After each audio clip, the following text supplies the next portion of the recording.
Hello दोस्तों, मैं श्लोक कुमार आज आपके लिए यूपी टेट सीटेट के सीडीपी के कुछ महत्वपूर्ण पॉइंट लेकर के आए हैं जो कि आपका आज है सिलेबस। अगर आप सिलेबस के अकॉर्डिंग पढ़ते हैं, पेपर फर्स्ट है। अगर आप सिलेबस के अकॉर्डिंग पढ़ते हैं तो ये आप जानिए कि आप पेपर में अच्छा गेम करेंगे, नंबर लाएंगे। चलिए स्टार्ट करते हैं, देखते हैं सिलेबस के बारे में। मोस्ट इम्पॉर्टेंट है आपका यही है सिलेबस, जिसमें क्या है, बाल विकास एवं शिक्षण विधियाँ। ये आपका पेपर फर्स्ट 1 से 5 के लिए है, प्राथमिक स्तर के लिए। अब सिलेबस अकॉर्डिंग देखते हैं। पहला, बाल विकास एवं शिक्षण विधि। क्या है? बाल विकास एवं शिक्षण विधि। अब बाल विकास एवं शिक्षण विधि है क्या? इसमें पहला देखिए, आप सिलेबस के अकॉर्डिंग पढ़िए। ये आप जानिए कि नंबर आपका अच्छा होगा, नंबर आपका अच्छा आएगा। क्या है? पहला क्या है? विकास की अवधारणा तथा अधिगम के साथ उसका संबंध। अगला, बालकों के विकास के सिद्धांत। अगला लेसन क्या है? बालकों के विकास के सिद्धांत। नेक्स्ट क्या है? आनुवांशिकता और पर्यावरण का प्रभाव। ये आपका लेसन वाइज है, सिलेबस के अकॉर्डिंग आपको पढ़ना है। सीटेट हुआ या यूपी टेट हुआ या एस्टेट हुआ, आपको इसी के अकॉर्डिंग आपको पेपर में आता है। नेक्स्ट आपका क्या है? अगला हेडिंग, अगला जो लेसन है, सामाजिकरण प्रक्रिया, सामाजिक विकास और बालक शिक्षक अभिभावक के मित्र क्या गण। अगला क्या है? पियाजे, कोहलबर्ग और वाइगॉस्की के बारे में पढ़ना है। नेक्स्ट क्या है? बाल केंद्रित और प्रगामी शिक्षा की अवधारणाएं पढ़ना है। अगला क्या आपको पढ़ना है? बौद्धिकता के निर्माण की विवेचित संदर्भ पढ़ना है आपको।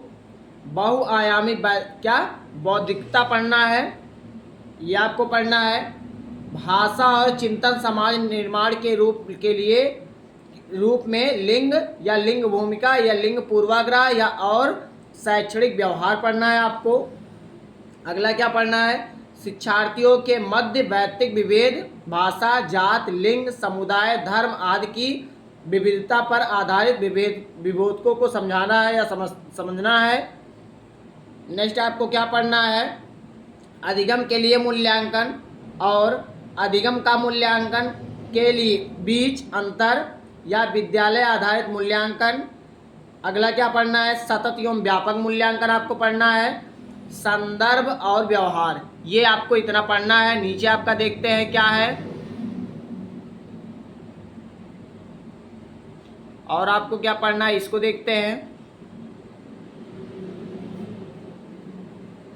नेक्स्ट आपको पढ़ना है क्या? शिक्षार्थियों की तैयारी के स्तर के मूल्यांकन के लिए कक्षा में शिक्षण और विवेचित चिंतन के लिए तथा शिक्षार्थी की उपलब्धि के उपयुक्त प्रश्न तैयार करना। ये आपका टोटल जितना बताया हूँ, ये 30 नंबर का जो टोटल है आपका सीडीपी होता है, उसमें 15 नंबर का ये आपको बता दिया हूँ कंटेंट। अगला पैडालॉजी पे चलते हैं, जो कि मोस्ट इम्पॉर्टेंट है, पूछा जाता है पेपर में। समावेशी शिक्षा की अवधारणा तथा विशेष आवश्यकता वाले बालकों को समझना। कितने नंबर का आता है? 5 नंबर का आता है। नेक्स्ट आपका क्या है? अधिगम और अध्ययन। अधिगम और अध्ययन, ये आपका समावेशी शिक्षा 5 नंबर का आता है, अधिगम और अध्ययन 10 नंबर के आते हैं। तो इस बुक से आपको कंप्लीट करवाएंगे मालती सारस से, जो कि सिलेबस के अकॉर्डिंग कंप्लीट कराएंगे आपको। ये पेपर में ये आप जानिए, ये सिलेबस इसी के सिलेबस के अकॉर्डिंग पेपर में सीडीपी में आपका सीटेट के आता है। अगर आपको समझ में आ रहा है तो चैनल को लाइक, सब्सक्राइब, शेयर जरूर करिए। सिलेबस के अकॉर्डिंग आप सीटेट या टेट पढ़िए। अगर सिलेबस के अकॉर्डिंग आप सीटेट या टेट नहीं पढ़ते हैं तो आप क्वालिफाई नहीं हो पाएंगे। जो चीज़ पढ़िए वो सिलेबस के अकॉर्डिंग पढ़िए।